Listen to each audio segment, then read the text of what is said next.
श्रोते हो, आपण ऐकत आहात आकाशवाणी महाराष्ट्राच्या मुंबई केंद्राची अस्मिता वाहिनी तसंच AIR मराठी DTH उपग्रह वाहिनी. आपण आमचे कार्यक्रम न्यूज ऑन AIR या मोबाईल ॲपवरही ऐकू शकता. संध्याकाळचे 6:30 होत आहेत. प्रसारित करीत आहोत कार्यक्रम अमृत कलश.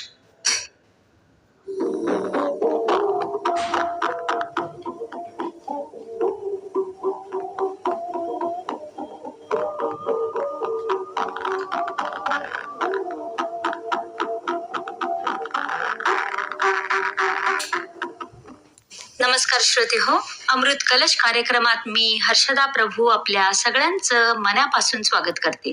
श्रोते हो, आजच्या अमृत कलश या कार्यक्रमात आपण ऐकणार आहोत ज्येष्ठ नागरिकांवरील अत्याचार प्रतिबंध आणि कायदेशीर संरक्षण याविषयी ॲडव्होकेट प्रमोद ढोकले आपल्याला मार्गदर्शन करणार आहेत. तर प्रमोदजी, आकाशवाणीच्या स्टुडिओत आपलं अगदी मनापासून स्वागत. धन्यवाद. प्रमोदजी, आता सुरुवातीला हा ज्येष्ठ नागरिकांसाठीचा आपला जो कार्यक्रम आहे, तर त्यामध्ये वास्तववादी जीवनात ज्येष्ठ नागरिकांवर होणारे अत्याचार म्हणजे नेमकं काय, आणि ज्येष्ठ नागरिकांकडे दुर्लक्ष किंवा छळ या बाबी थांबवण्यासाठी सरकारनेही कोणते विशेष कायदे केलेले आहेत त्याबाबत आम्हाला सांगा. खरं म्हणजे अत्याचार हा शब्द हा खूप सापेक्ष असा शब्द म्हणता येईल. बर. आणि जेव्हा आपण समाजामध्ये फिरतो तेव्हा ज्येष्ठांचे प्रश्न समजावून घेत असताना ज्येष्ठांना आज जगण्याचे दैनंदिन जे प्रश्न आहेत त्यामध्ये अडथळा आणणारे जे जे काही घटक आहेत आणि ज्या ज्या काही व्यक्ती आहेत, तर त्यांच्याकडनं त्यांच्या जगण्याला अडथळा येणारं विपरीत वर्तन हे अत्याचारात परावर्तित होऊ शकतं आणि होतं.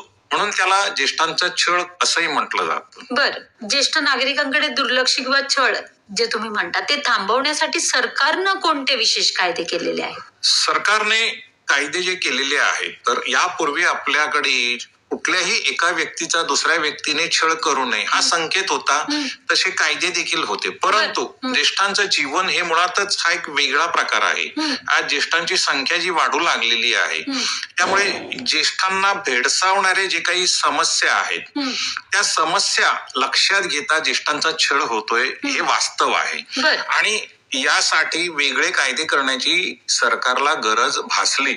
आणि जेव्हा सरकारला ही गरज भासली आणि या मागे केलेला जो काही ज्येष्ठांच्या जीवनाच्या जगण्याच्या वयाचा त्यांच्या समस्यांचा अभ्यास समाजशास्त्रज्ञांनी त्यांच्या पुढे ठेवला, त्याच्यानंतर जो कायदा झाला तो maintenance and welfare of parents and senior citizens act, म्हणजे माता पिता आणि ज्येष्ठ नागरिक यांच्या निर्वाहाचा आणि कल्याणाचा कायदा 2007. त्याच्यामध्ये या संबंधीचं एक अतिशय महत्वाचं कलम आहे, कलम नंबर 24. तर या 24 मध्ये स्पष्टपणे ज्येष्ठांकडे मुळात दुर्लक्ष करणं हाच एक गुन्हा ठरवला गेलेला आहे. आता एवढे दिवस कसं होतं की एका व्यक्तीने दुसऱ्या व्यक्तीकडे जर दुर्लक्ष केलं तर आजही सामाजिक संकेत असा आहे की ठीक आहे, प्रत्येकाला दुर्लक्ष करायचा अधिकार आहे, परंतु ज्येष्ठांच्याकडे घरच्यांनी, कुटुंबाच्या सदस्यांनी जर दुर्लक्ष केलं म्हणजेच त्यांचा जर त्याग केला, त्यांना अन्न पाणी वेळेवर दिलं नाही, त्यांना औषधं वेळेवर दिली नाहीत किंवा त्यांच्या निवाऱ्याची काळजी घेतली नाही आणि त्यांना वाऱ्यावर सोडून दिलं, तर त्याला ज्येष्ठांकडे केलेलं दुर्लक्ष किंवा निग्लेक्ट असं म्हटलं जातं.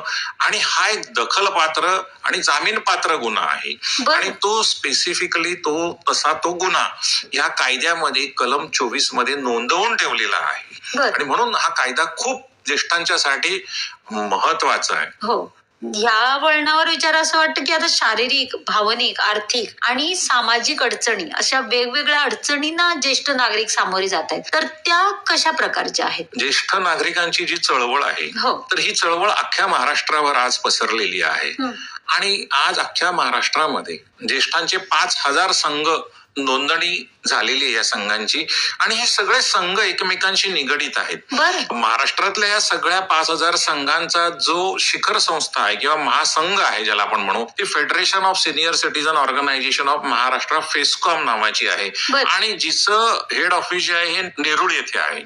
तर ही फेस्कॉम म्हणजे हा महासंघ सर्व ज्येष्ठ नागरिक संघांना प्रतिनिधित्व करतो आणि ह्या फेस्कॉम या शिखर संस्थेचा मी प्रमुख विधी सल्लागार आहे. बर. तर या नात्याने देखील जेव्हा मी चळवळीमध्ये काम करतो तेव्हा ज्येष्ठांच्या संबंधीचे अनेक प्रश्न जे असतात ते माझ्या समोर येत असतात. त्याला मला उत्तरे द्यावी लागतात की अनेक ठिकाणी ज्येष्ठांकडे दुर्लक्ष केलं जातं. मध्ये सुद्धा आपण पेपरमध्ये बातमी वाचली असेल की एक ज्येष्ठ स्त्री होती तर तिला तिच्या नातवाने अक्षरशः कचरा कुंडीजवळ नेऊन सोडलं होतं आणि त्याची खूप मोठा गवगवा झाला.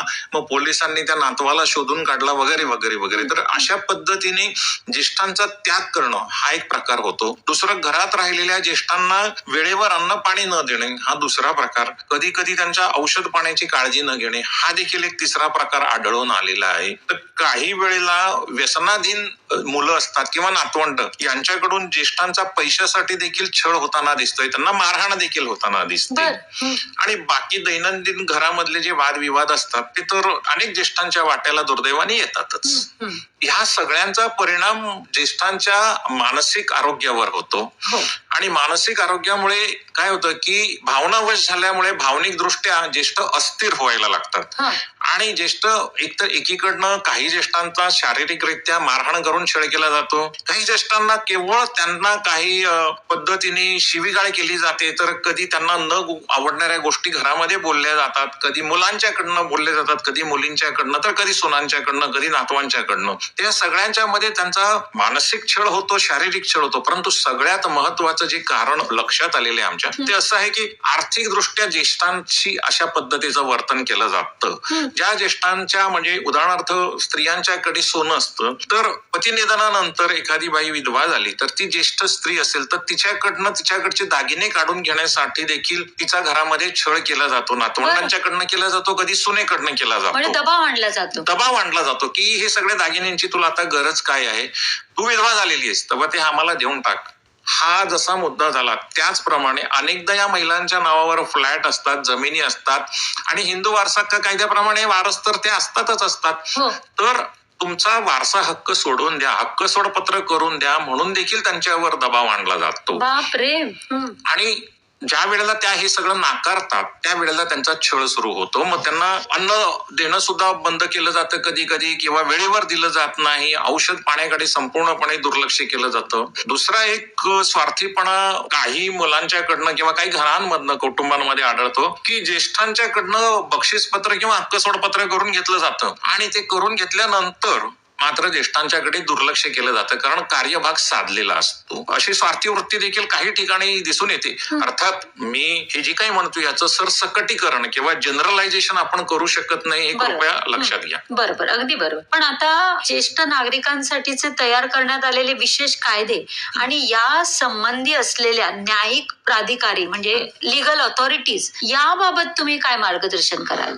हे फार मूलभूत हा विषय आहे. याचं कारण असं आहे की आपल्या सर्वांना माहिती आहे की पूर्वी आपल्या देशाचं आयुर्मानच मुळात स्वातंत्र्य जेव्हा आपल्याला मिळालं तेव्हा 42-47 काहीतरी असं होतं म्हणतात. परंतु आता जर आपण बघितलं तर आता 69-70 आहे आणि आपल्या प्रत्येकाच्या घरात 80 क्रॉस केलेला एक ज्येष्ठ नागरिक आहे. आणि हे 1982 साली सर्वप्रथम जेव्हा संयुक्त राष्ट्रसंघाच्या लक्षात आलं तेव्हा संयुक्त राष्ट्रसंघाने त्यावर एक वृद्धत्व परिषद बोलवली आणि त्या वृद्धत्व परिषदेमध्ये याच्यावर रिसर्च करण्यासाठी निर्णय घेतला. आणि रिसर्च केल्यानंतर त्यांच्या लक्षात आलं की ज्येष्ठांची खूप मोठ्या संख्येने वाढ होणार आहे जगामध्ये. सर्व देशांमध्ये किंवा सर्व देशांनी तयारी ठेवली पाहिजे की वाढत्या ज्येष्ठांच्या संख्येने समाजामध्ये जे काही असमतोल अस्थिरता येणार आहे त्याचा. आणि म्हणून त्यांनी पुढे तो रिसर्च चालू ठेवला. 1991 साली त्यांनी जागतिक वृद्धत्व परिषद म्हणजे जनरल असेंब्ली ऑन एजिंग ही पहिली घेतली. त्याच्यानंतर 1999 साली आंतरराष्ट्रीय ज्येष्ठ नागरिक वर्ष म्हणून संयुक्त राष्ट्रसंघाने डिक्लेअर केलं. 1991 पासून 1 ऑक्टोबर हा दिवस आंतरराष्ट्रीय ज्येष्ठ नागरिक दिन म्हणून सगळ्या देशांनी हा पाळावा हेही सांगितलं गेलं. आणि हा रिसर्च जेव्हा पूर्ण झाला संयुक्त राष्ट्रसंघाचं संशोधन त्यावेळेला 2002 साली संयुक्त राष्ट्रसंघाने Madrid plan of action on ageing म्हणजे वृद्धत्वाच्या संबंधी एक जागतिक धोरण बनवलं आणि त्या धोरणावर सर्व सदस्य देशांनी सही केली. भारत आपल्याला माहितीये की संयुक्त राष्ट्रसंघाचा सदस्य आहे, हो. भारताने सही केली, त्याच्यामुळे ते जे धोरण होतं ते आपल्याला लागू झालं. जसं ते धोरण लागू झालं त्यावेळेला आपल्या केंद्र सरकारने ते धोरण स्वतःला लागू झाल्यानंतर स्वतःचं धोरण बनवण्याकडे आणि कायदे बनवण्याकडे आपली वाटचाल 2002 पासून सुरू झाली. बरं. आणि 2007 साली ज्येष्ठांच्यासाठी जो पहिला कायदा झाला, म्हणजे मगाशी मी आपल्याला सांगितलं ते माता पिता आणि ज्येष्ठ नागरिक यांचा निर्वाहाचा आणि कल्याणाचा कायदा, तो या धोरणाच्या नंतर झाला, हे कृपया लक्षात घ्या. आणि हे धोरण महत्वाचं होतं. माद्रिद प्लॅन ऑफ ऍक्शन म्हणजे माद्रिदचा जो कृती आराखडा होता तो महत्वाचा एवढा होता याच्यासाठी आहे की यांनी सगळ्या जगाला ह्या धोरणाने असं सांगितलं की ज्येष्ठ नागरिक आणि त्यांचा विकास यावर आता तुम्ही काम करा. म्हणजे लक्ष देणं महत्वाचं. लक्ष देणं पहिला मुद्दा होता, ज्येष्ठ नागरिक आणि विकास. म्हणजेच काय, तर ज्येष्ठ नागरिकांनी समाजामध्ये जे काही योगदान केलंय तरुणपणामध्ये त्या योगदानाला तुम्ही मान्यता द्या आणि त्यांचा सामाजिक सहभाग वाढवा. आणि त्याचप्रमाणे त्यांचा विकास देखील महत्वाचा आहे. जसं आपण बघतो की जसं विज्ञान पुढे जातं, टेक्नॉलॉजी पुढे जाते, तसं ज्येष्ठांना देखील त्या टेक्नॉलॉजी बरोबर राहणं अभिप्रेत आहे आणि त्याच्यासाठी दैनंदिन विकास देखील महत्वाचा आहे. हा झाला पहिला पिलर. बरोबर. म्हणजे त्याचबरोबर हे जुळवून घेणं सुद्धा त्यांच्यासाठी थोडंसं त्रासदायक किंवा कटकटीचं आहे असं आपण म्हणू शकतो. पण त्याला सरकारने हे करावं अशी अपेक्षा आहे. दुसरं होतं ज्येष्ठांच्या आरोग्याविषयी धोरण बनवणं, ज्येष्ठांच्या कल्याणाविषयी धोरण बनवणं. ज्येष्ठांचे म्हणून आरोग्याचे बघा आता नवीन प्रॉब्लेम सुरू झालेले आहेत. जसं वय वाढलं, पूर्वी वयच लोकांची वाढत नव्हते, त्याच्यामुळे ज्येष्ठ माणसाच्या आरोग्याचे नेमके प्रश्न कुठले होते ते तोपर्यंत माहिती नव्हते. परंतु आज जर आपण बघितलं तर ज्येष्ठांच्या आरोग्याचे नवीन नवीन प्रश्न झाले, तर त्याच्यावर काम करण्यासाठी सांगितलं गेलंय. त्याच्यानंतर ज्येष्ठांना सामाजिक आरोग्य सेवा उपलब्ध करून देणे, स्वस्त सेवा उपलब्ध करून देणे, हे देखील सरकारने पाहावं, सरकारने करावं आणि सरकारची जबाबदारी आहे. हे माद्रिद प्लॅन ऑफ ऍक्शन मध्ये संयुक्त राष्ट्रसंघात मान्य केले गेले.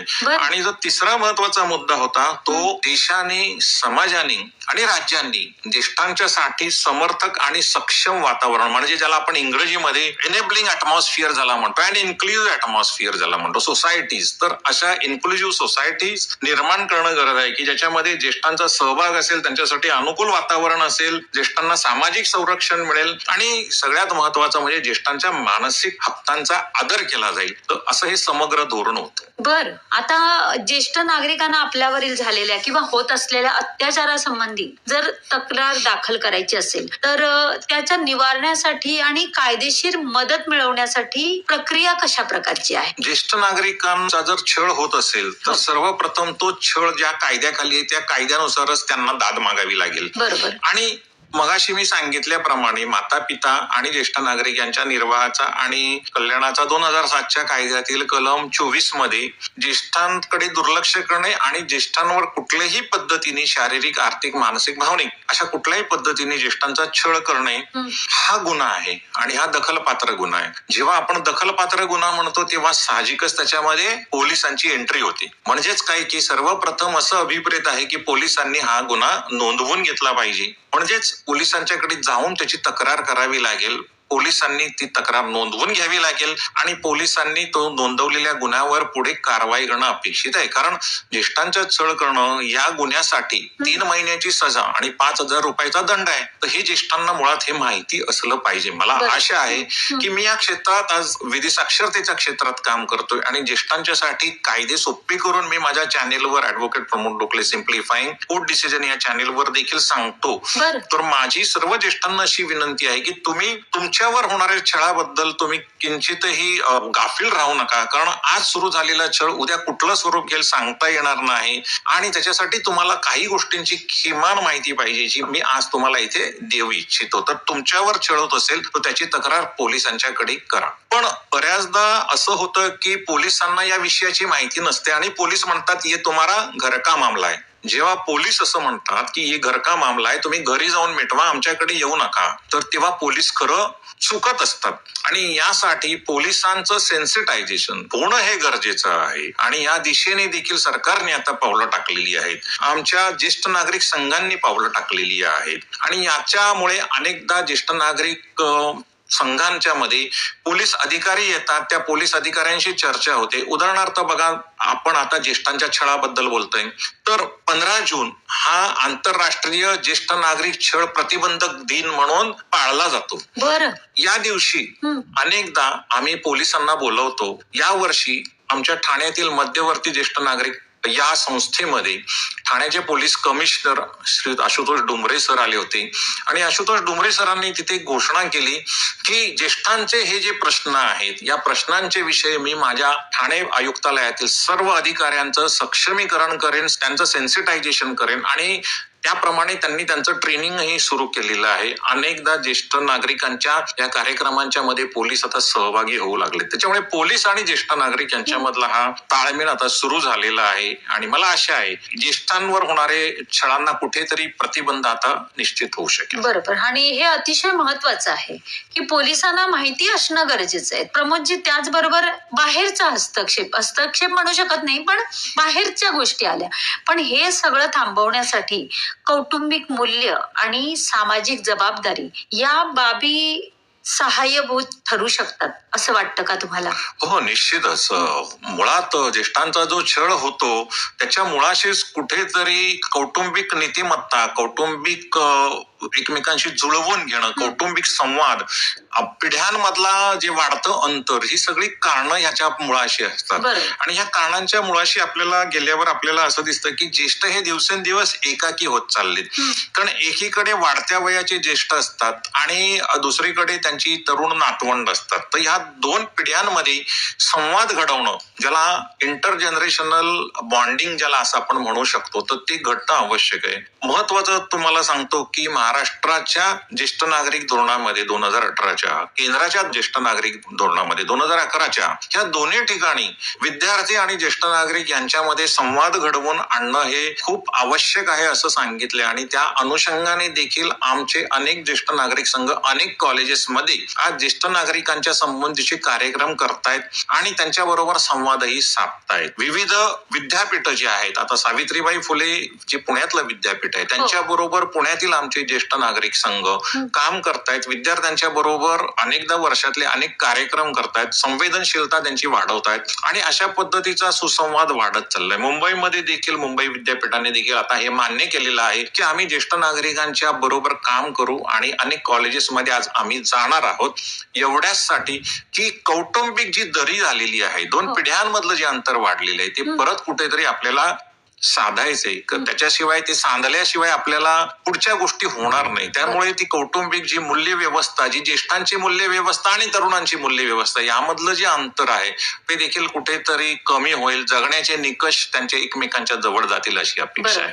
कारण किती आपण बाहेरून आधार द्यायचा म्हटला तरी ज्येष्ठांना खरी गरज असते ती घरची, जी भावनिक आणि मानसिक गरज आहे ती घरच्या आधाराची असते. आणि ती जर मिळाली, कुटुंबाची मदत, साथ मिळाली, तर ह्या सगळ्याची गरजच नसणार. अगदी अगदी अगदी खरं स्पष्टपणे अगदी सांगायचं तर यामध्ये मला माझं वैयक्तिक मत, आता या क्षेत्रात हे काम केल्यानंतर मी या वैयक्तिक मतापर्यंत आलेलो आहे की ज्येष्ठ नागरिक संघांनी आता दोन पिढ्यांमध्ये संवाद घडवून आणण्याचे कार्यक्रम केले पाहिजेत. सगळ्यात महत्वाचं की ज्येष्ठ नागरिक संघाने कुटुंबांमधील असणारे जे काही लहान सहान वाद असतात त्याच्यामध्ये एक समुपदेशकाची भूमिका बजावण्याची गरज आहे. कारण ज्येष्ठ स्वतः होऊन मला वाटतं थेरपिस्ट कडे जाणार नाहीत.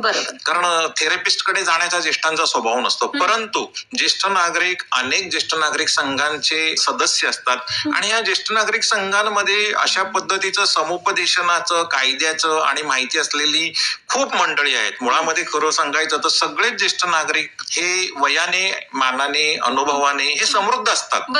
आणि हे समृद्ध असणारे हे ज्येष्ठ नागरिक जेव्हा एकत्र येतील तेव्हा ह्या ज्येष्ठ नागरिकांनी त्यांच्यापैकी जो एखादा दुर्दैवी ज्येष्ठ नागरिक असेल, जो एकाकी असेल किंवा ज्याच्या कुटुंबामध्ये काही लहान सहान वाद असतील, कुरबुरी असतील, तर तिथे जाऊन एक समुपदेशकाची भूमिका करणं अभिप्रेत आहे. आणि त्या पद्धतीचं एक प्रशिक्षण देखील ज्येष्ठ नागरिक संघांमधील काही समंजस व्यक्तींनी घेऊन कौटुंबिक स्तरावर मिटवणं गरजेचं आहे. कारण जेव्हा कुठलाही वाद कोर्टामध्ये जातो, पोटगीसाठी समजा एखाद्या ज्येष्ठाने अर्ज केला तर निश्चितपणे एक प्रकारचा कडवटपणा येतो. परंतु तेच जेव्हा वाद सुरू होतात ज्येष्ठांच्या घरामध्ये, तेव्हा काही ज्येष्ठ चांगल्या समाजातील काही ज्यांना मान आहे, जी काही समजूतदार आहेत, अशा ज्येष्ठांनी जर मध्यस्थी केली तर ते वाद मिटूही शकतात. सगळेच मुलं वाईट नसतात आणि सगळेच ज्येष्ठ बरोबर असतात असंही नाही. हे डोक्यात घेऊन या दिशेने काम करणं आज ही काळाची गरज आहे असं मला वाटतं. कुठेतरी मध्यस्थी करणं खूप महत्वाचं ठरतं. पूर्वी ती व्हायची. एक सामाजिक व्यवस्थेमधली जी काही महत्वाची माणसं असायची किंवा ज्यांना मान असायचा अशी माणसं असायची, तर ही माणसं घराघरांमध्ये जाऊन तिथले वाद मिटवायचे आणि त्या पद्धतीचं काम व्हायचं, जे आता बंद झालेलं आहे. अन्याय थांबवण्यासाठी निवासी कल्याण संघटना म्हणजे रेसिडेंट्स वेलफेअर असोसिएशन किंवा सामाजिक संस्था आणि सामुदायिक गट म्हणजे कम्युनिटी ग्रुप हे मदतगार ठरू शकतात का? हे निश्चित मदतगार ठरू शकतात. रेसिडेंट वेलफेअर असोसिएशन जेव्हा आपण म्हणतो तेव्हा आपला रुख निश्चितच कोऑपरेटिव्ह सोसायट्यांमधले जे काही सदस्य असतात, शेजारी असतात, त्यांच्याकडे असतो. आणि खरं सांगायचं तर त्यांचा रोल आजच्या दिवशी खूप महत्वाचा आहे.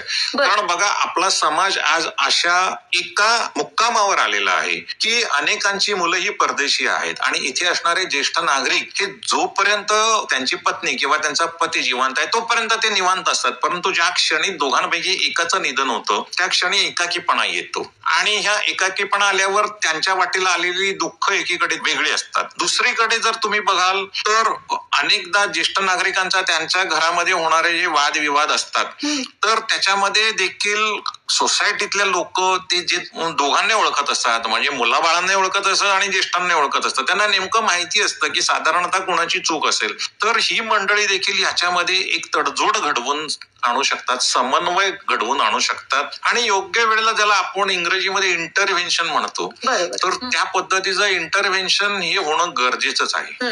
खरंच हा थोडासा अगदी थोडक्या वेळात न होणारा असा विषय आहे प्रमोदजी. पण आपल्या मुलाखतीच्या शेवटाकडे येताना एक विचारावं असं वाटतं की हा जो आता ज्येष्ठ नागरिकांवरील अत्याचार प्रतिबंध आणि कायदेशीर संरक्षण या विषयाच्या अनुषंगाने सर्व ज्येष्ठ नागरिकांच्यासाठी आणि त्यांच्या वतीने आपण काय सांगू इच्छिता? एक ज्येष्ठ म्हणून आणि ज्येष्ठांच्या क्षेत्रामधला एक कार्यकर्ता म्हणून मी ज्येष्ठांना एवढंच म्हणेन की ज्येष्ठांनो, आपल्यासाठी 3 गोष्टी ज्या महत्वाच्या आहेत ते म्हणजे आपला आयुष्याचा खाजगीपणा जपणं, आपल्या आयुष्यातला स्वायत्ततापणा जपणं, म्हणजे आपल्याला कोणावर अवलंबून राहणं आवडत नाही, आणि त्याचप्रमाणे आपला आत्मसन्मान जपणं. तर ह्या 3 गोष्टी आज आपल्याला जपायच्यात. परंतु ह्या 3 गोष्टी जर आपल्याला जपायच्या असतील तर आपल्याला देखील समाजाबरोबर चालणं आज अतिशय महत्वाचं आहे. त्यासाठी काही मूलभूत गोष्टी आपल्याला मुळात माहिती पाहिजे. आपल्याला आपल्या संबंधीचे कायदे जसे माहिती पाहिजे आपण म्हणतो, त्याचप्रमाणे आपण इतरांच्या बरोबर कसं वर्तन करावं याचा देखील आपण स्वतः इंट्रोस्पेक्शन केलं पाहिजे असं मला वाटतं. त्याचप्रमाणे आपण एकाकी जेवढे राहाल तेवढे तुम्ही अधिक तुम्हाला छळांना तोंड द्यावं लागेल. म्हणून शक्यतो एकाकी राहू नका. जवळच्या ज्येष्ठ नागरिक संघांमध्ये जा, इतरांच्या मध्ये मिसळून राहा आणि अशा पद्धतीने जर तुम्ही मिसळलात तर मुळामध्ये बघा, आपण ज्येष्ठ नागरिक मृत्यूला कधीच घाबरत नसतो. मर्त्यतेची कल्पना ही ज्येष्ठांना काही फारशी नवीन नसते. फक्त आम्हा ज्येष्ठांचा प्रश्न किंवा आमचा आटापिटा असतो तो जेव्हा आम्हाला मृत्यू खुणावत असतो तेव्हा त्याच्या तावडीतून निघालेले जे काही क्षण असतात तर तेवढे एन्जॉय करणं एवढंच आमच्या हातामध्ये असतं. आणि म्हणूनच एक ज्येष्ठ म्हणून मला असं वाटतं की आपला मृत्यू अर्थहीन की अर्थपूर्ण हे आपल्या वागण्यावरून व कृतीतूनच ठरत असतं. आणि व्यक्तिवादी दृष्टिकोनाच्या पलीकडे जाऊन जर आपण कुटुंब, समाज आणि राष्ट्र अशा मोठ्या संकल्पनांचा एक भाग म्हणून जर जगत असू तर मला वाटतं की ज्येष्ठ म्हणून आपलं जगणं हे खूपच आनंदाचं होईल आणि मृत्यूची कल्पना भयंकर नसून ती आपल्यासाठी सुसह्य होईल असं मला वाटतं. शेवटी मंगेश पाडगावकर म्हणतात तेच खरं की येतं म्हटलं की येऊ लागतं म्हातारपण, घेतं म्हटलं की घेऊ लागतं म्हातारपण, तरुण असलं की तरुण असतं म्हातारपण आणि रडत बसलो तर करुण असतं म्हातारपण.